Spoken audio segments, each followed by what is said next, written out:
Now in the prophase, the homologous tetrads come together. So here we have one tetrad, say from chromosome 1. And then that pairs up with the other tetrad, also from chromosome 1.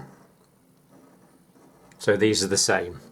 And these join together. They actually adhere together. There's an adherence. And the chromosomes condense. So whereas at interphase all the DNA was in long strands, here the chromosomes are condensing and becoming more recognizable. So chromosome 1 pairs up with chromosome 1. Chromosome 2 pairs up with chromosome 2. The homologous pairs come together. So we end up with 23 pairings like this from the 46 tetrads. Now the next thing that happens is particularly interesting, and to demonstrate this I want to do it in different colours. So here we have one tetrad, the central part, the centromere of a tetrad. This is the centromere, the middle bit. And here we have the centromere of another tetrad, of the other homologous chromosome. Now the first homologous chromosome I'm going to draw in green. So that's got an arm there, and it's got an arm there. And it's got an arm there, and it's got an arm there. So each of these are a chromatid.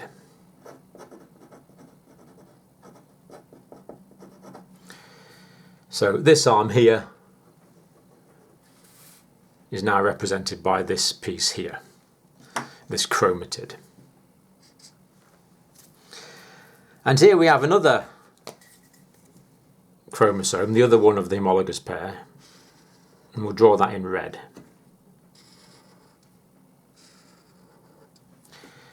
And these come together and adhere together like this. So here we have one, here we have another. They're now very close together.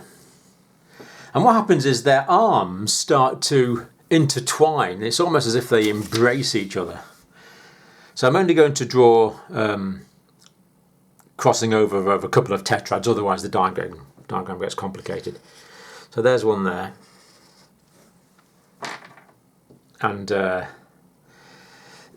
that's the other arm there. And that's the other arm there, the other chromatid. And this comes very close to the other homologous chromosome, so that the arms actually cross over with each other like this. And this is called crossover.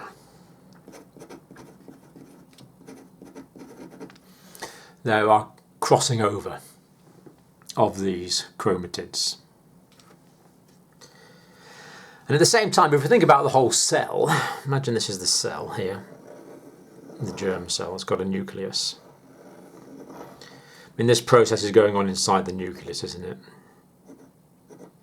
With the different tetrads. Then the cell membrane, or the nuclear membrane, starts to disappear, and it's no longer distinguishable as part of this prophase I. So the chromosomes condense and come together. 1 with 1, 2 to 2, 3 to 3, all the way down to 23. The nuclear envelope disappears. And another thing happens is that meiotic spindles start to develop. So what's going to need to happen eventually is these chromosomes are going to need to go into separate cells. So if we have imagine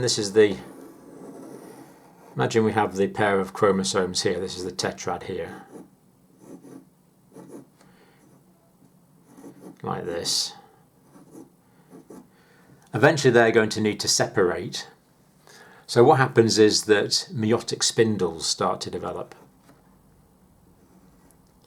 Microtubular proteins start to develop.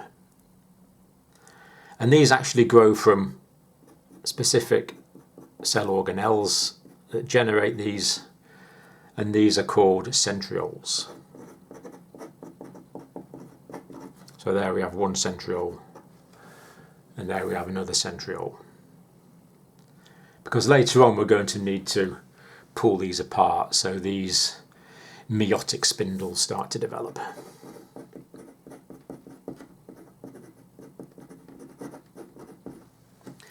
Meiotic spindles are made of microtubules, and they extend from the centriole where they're produced, and they actually latch onto this centromere in the middle here. Remember, the centromere is the middle bit. So prophase I, this prophase, it's actually quite a long stage. It takes about a week in males.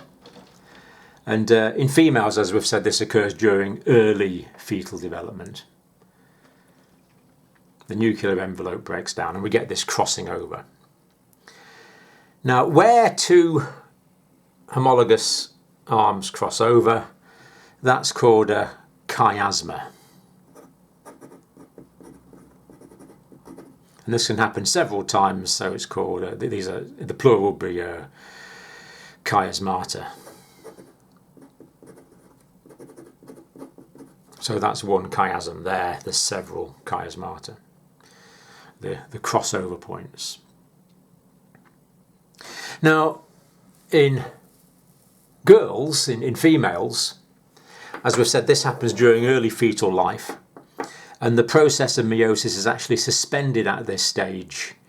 It's arrested at this stage in the female fetus, and this stage will stay like this for, well, from when the girl's a fetus to when her periods start, and even then these will only develop into the next stages of meiosis in a short time before the ovulation is going to occur.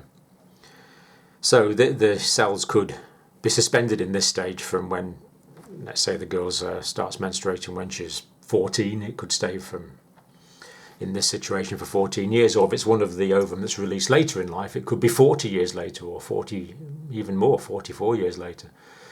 Natural conceptions can occur into the 40s quite often. So it's suspended at that stage. So that's prophase I. Key thing to notice is that there's this crossing over as the chromosomes come together, as the homologous chromosomes come together. And the nucleus disappears. And the cell is ready for the next stage, which is the metaphase I.